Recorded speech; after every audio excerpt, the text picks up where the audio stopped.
Hello. My name is Sunil Balaga. I'm part of the workshops committee. And it is my big pleasure to take you from Sunil to Neal. Neal Shenoy is our keynote speaker next. And let's learn a little bit more about him. I've seen a preview of his talk. I think it's going to be very interesting and exciting. So let's learn a little bit more about him.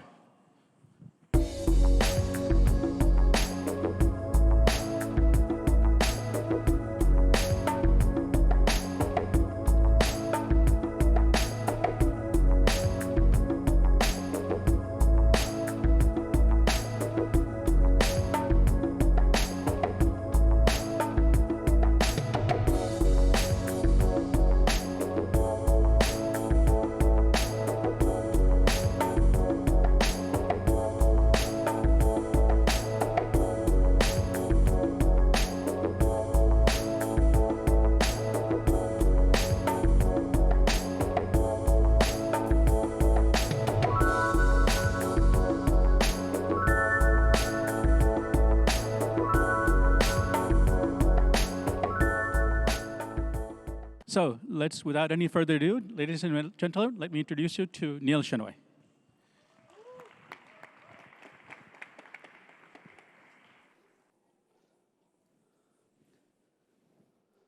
Welcome, everyone.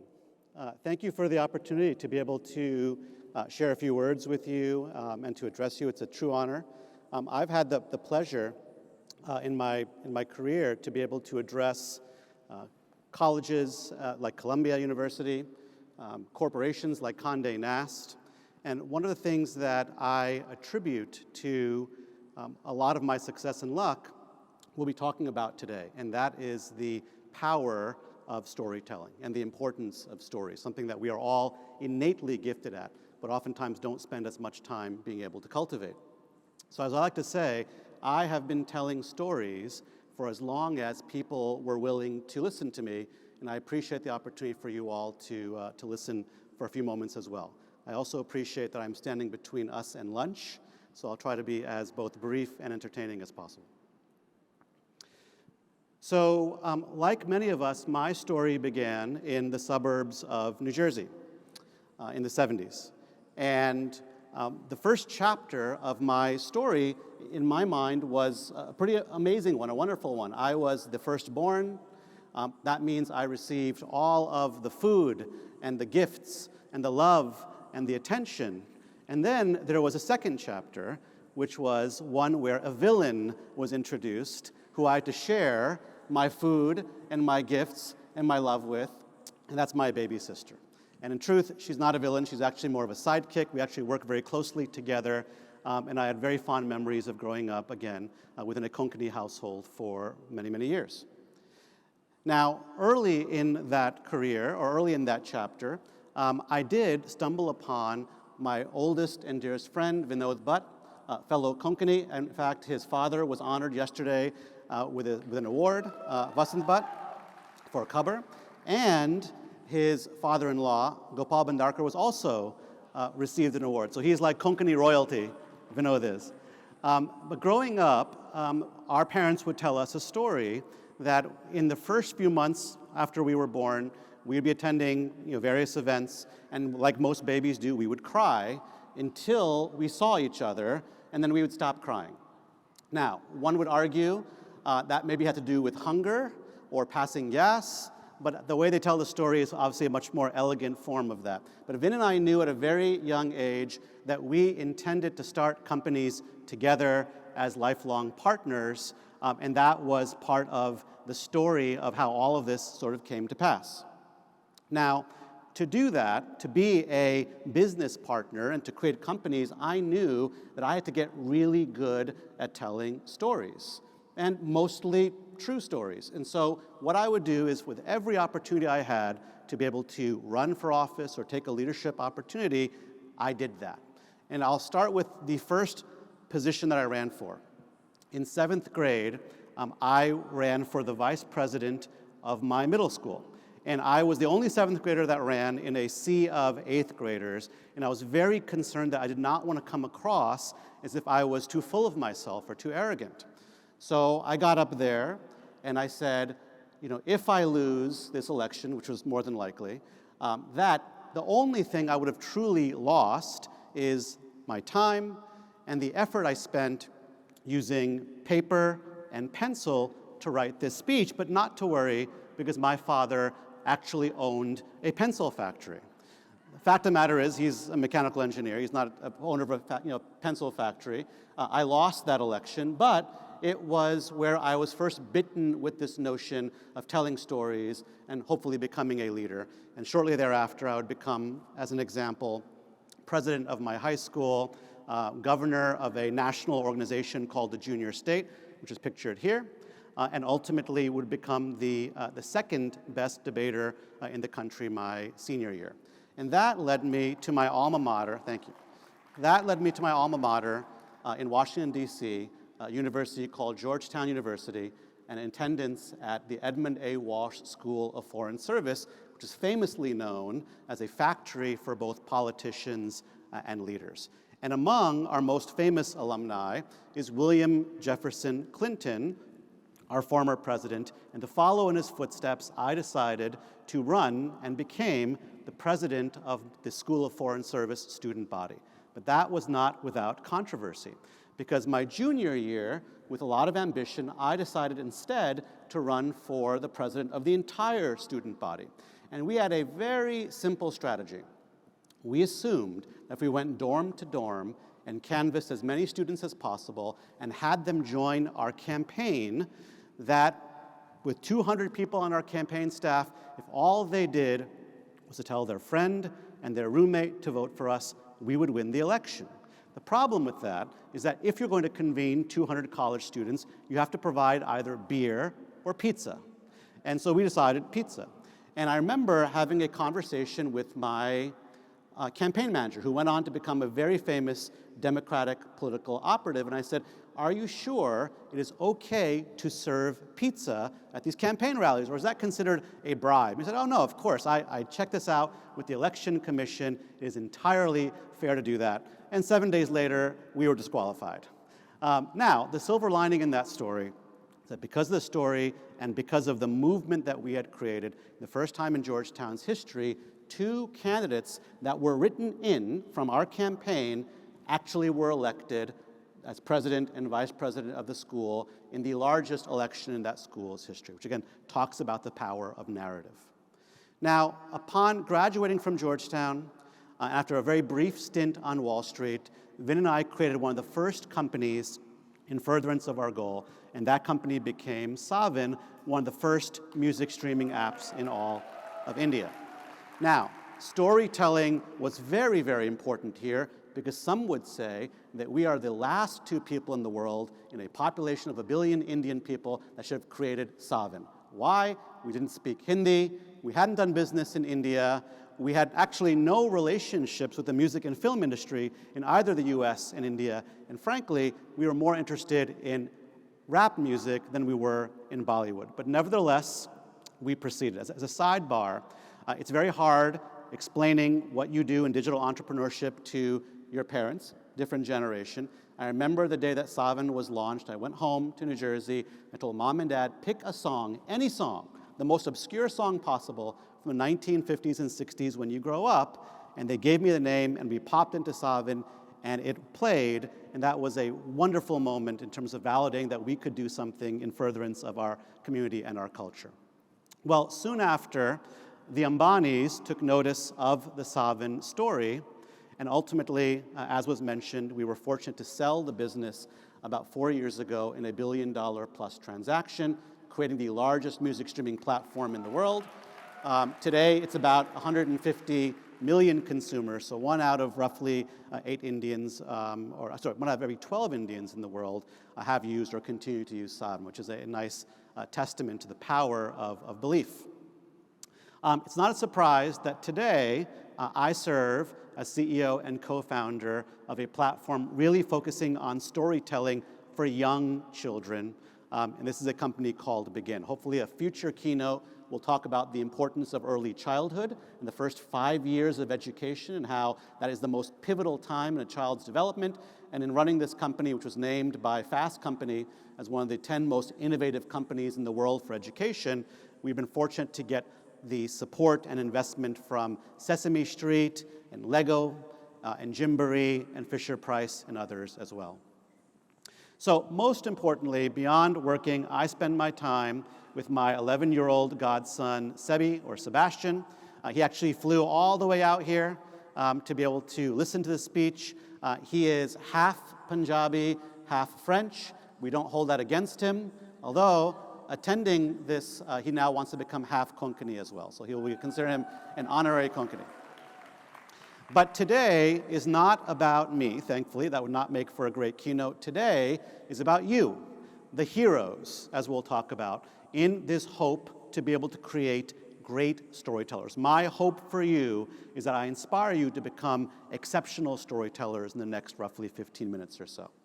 So, why are stories and why is storytelling important? Well, let's talk about the mediums by which we hear and tell stories. Let's start with art and movies. This is a movie poster. So how many of you know which movie this relates to? Social Network, okay? So you are disqualified from answering questions, okay? Now, for those of you that have not seen this movie, with one image and 12 words, you don't get to 500 million friends without making a few enemies.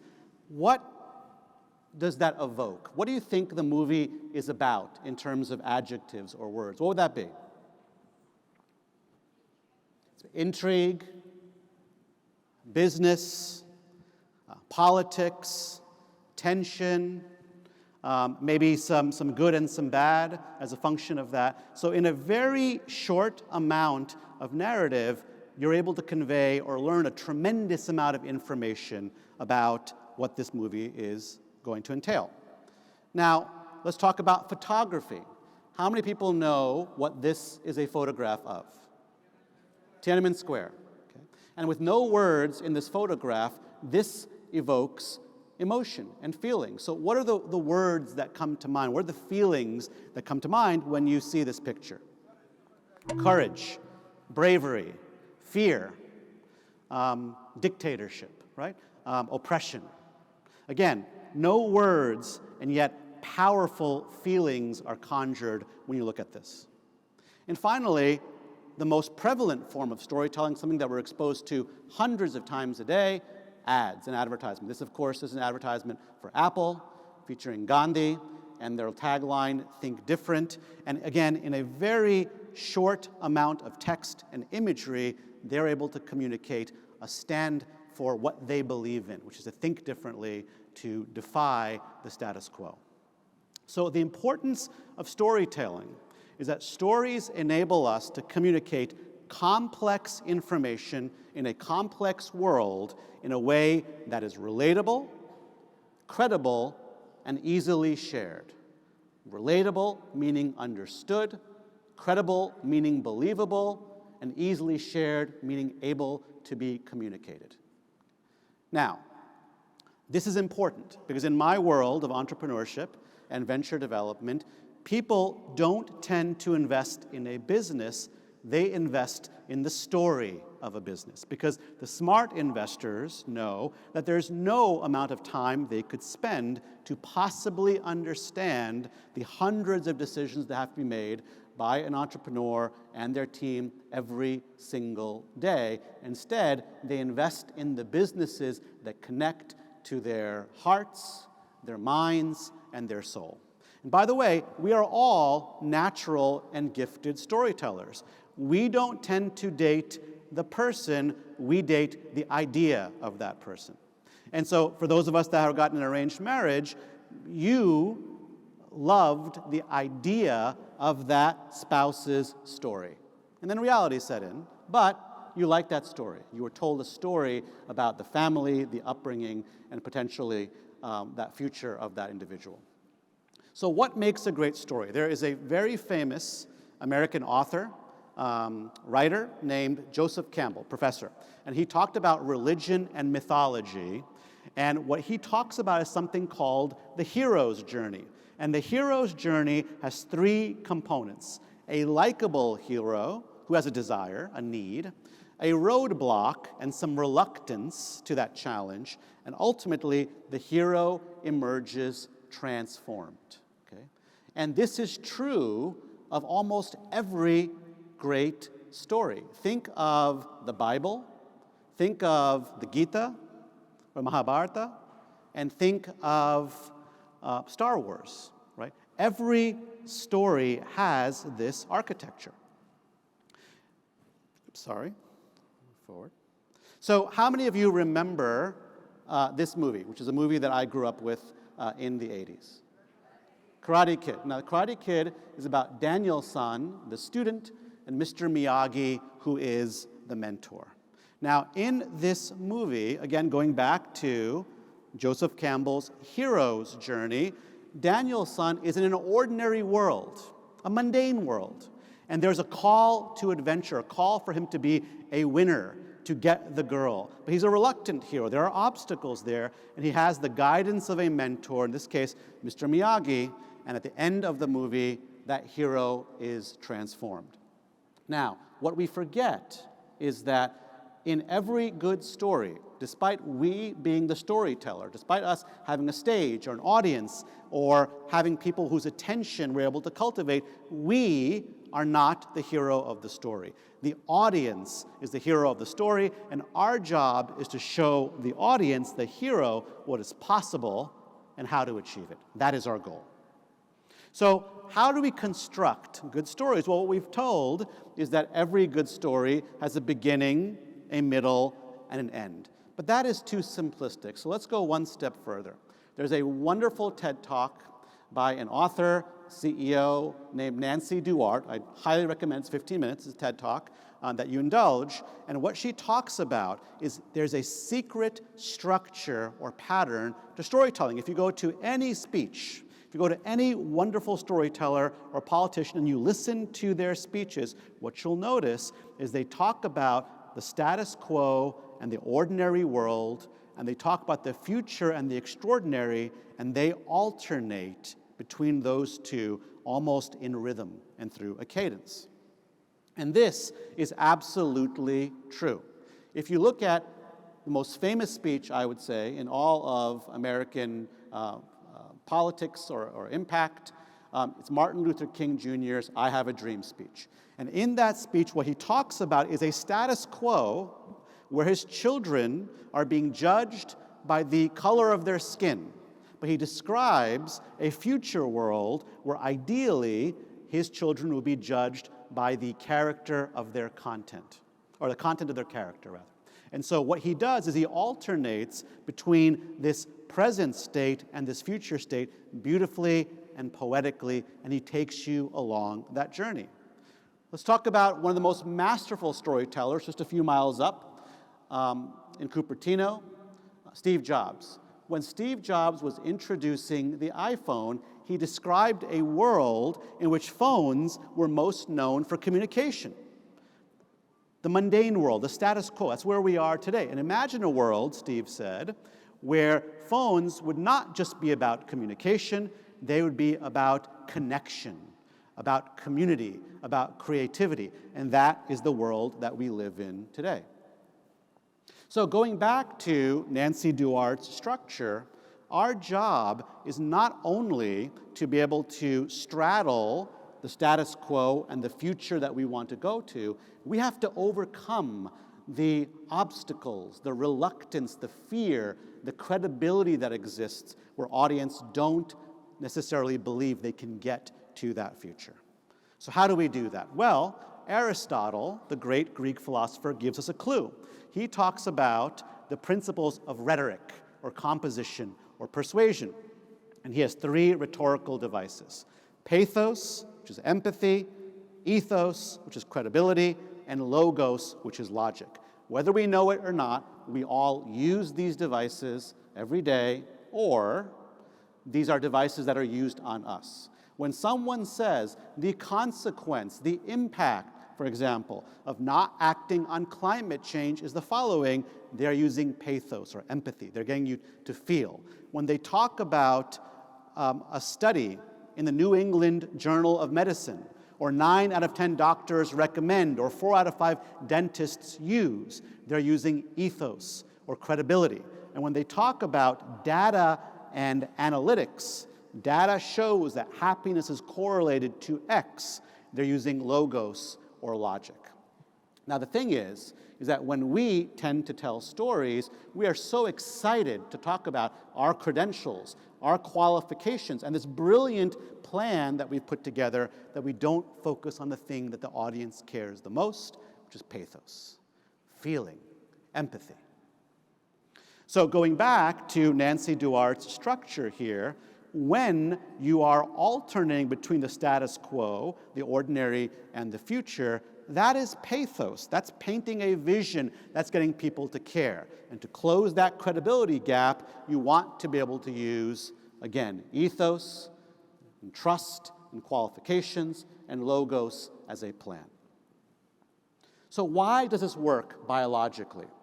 Well, what's fascinating is storytelling comes to the heart of 2 parts of our brain, our limbic system and our neocortex. Now, the limbic system is the most primitive or primordial part of our brain. It's the most prehistoric. And so when you look at the limbic system, it controls things like feelings and intuition and trust and behavior and decision-making. When we feel like there's something in my gut that tells me, or something that I have an intuition about but I can't express it, this is our limbic system speaking to us. What the limbic system doesn't control is language, articulation. That is controlled by our neocortex, the most evolved part of our brain. Rationality, analysis, and language are here. And so what that means is that we need to first focus on the why, the limbic system, the most basic human state to get people to care before you're then able to advance along the neocortex and express that in language. We have to be able to connect to people at the level of their heart. So let's go back to the story of Apple. If Apple told their story the way that most companies in this world tell their story, they would focus on their qualifications, their ethos, and they'd focus on their features or logos. But they don't do that, right? What their pitch would actually sound like if it was basic was, we, Apple, make great computers. They are beautifully designed, they're simple to use, and user-friendly. Do you want to buy one? But that's not what Apple does. What Apple does is it flips that, and it talks about the why. What Apple actually says is everything that we do, we believe in challenging the status quo and thinking differently. And we do this, by the way, by making products that are beautifully designed, simple to use, and user-friendly. We just happen to make great computers and great iPads and great phones. But this is what we stand for. And when you do that, it allows a company like Apple to create an ad, whether it's with Gandhi or Muhammad Ali or Jim Henson or Nelson Mandela, and without having any words in that ad, automatically connect with you and convey a lot of information about what Apple actually stands for, which is we think differently, and if you do too, join us in this journey. So in conclusion, I believe there's no greater power on the earth than storytelling, nor any greater power in the heavens. And I'm reminded of this because growing up, I would devour Amar Chitrakatha comic books that were a wonderful expression of information, beliefs, values, feelings, mythology told through storytelling. And so my hope for all of you, the heroes, my challenge is I hope that you have just a bit of inspiration to be able to write your story and to tell your story, and in doing so, that you're able to move that much closer towards creating the future that you want and all of us ultimately deserve. Thank you.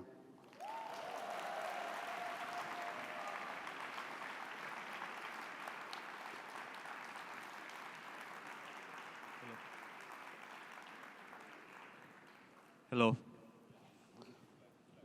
Hello.